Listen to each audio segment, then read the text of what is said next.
Who'd have thought the key to reversing brain dementia lies in the liver? Exercise fights aging, but how? Scientists found that during exercise, the liver secretes GPLD1, an enzyme. Injecting it into inactive mice rejuvenated their brains like they'd been hitting the gym daily.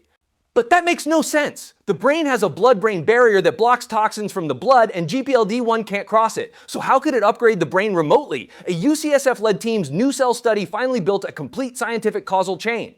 They solved this mystery of getting credits without attending class. Using single-cell RNA sequencing, the team surveyed endothelial cells in mouse brain blood vessels, identifying the culprit, TNAP, tissue nonspecific alkaline phosphatase. They found that as mice aged or developed Alzheimer's, TNAP on the brain vessel walls would spike abnormally. Excess TNAP damages the blood-brain barrier's tight junctions, allowing inflammatory substances from the blood to flood the brain, causing neuroinflammation and memory decline. That's when scientists noticed an amazing coincidence. This TNAP protein is anchored tightly to endothelial cells by a molecular structure called a GPI anchor, and the liver enzyme GPLD1, which can't enter the brain, is short for GPI-specific phospholipase D. Its job is to specifically snip GPI structures. Scientists immediately proposed a bold hypothesis. Could GPLD1 work like a precision tool that remotely scrapes things off? They theorized that when GPLD1 reaches the brain's periphery via the bloodstream, it doesn't need to enter. It just precisely scrapes off the GPI anchor structures on the vessel walls, and the rogue TNAP detaches and gets flushed away by the blood. The rogue TNAP detaches from the vessel wall and gets flushed away by the blood. With the outer wall clean and cracks self-repairing, the brain is saved. Scientists designed two experiments. First, the destruction, they used AAV viral vectors to force young mice's blood to produce large amounts of TNAP, accumulating it on brain vessels. These mice suffered blood-brain barrier collapse, becoming forgetful and demented, proving TNAP destroys memory. Next, the divine rescue. What if we gave Alzheimer's mice a TNAP inhibitor directly?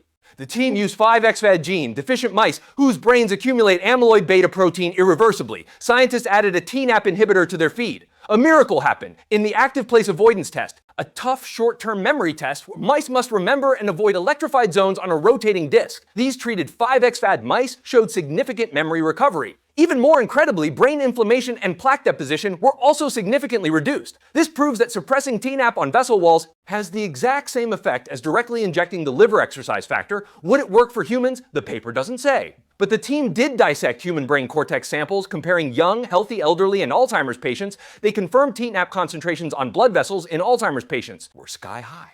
This means this pathogenic mechanism is very likely identical in us. Wow, this research completely changes the strategic approach to Alzheimer's. In the past, drug companies always tried to push drugs across the blood-brain barrier to clear brain trash, often with, well.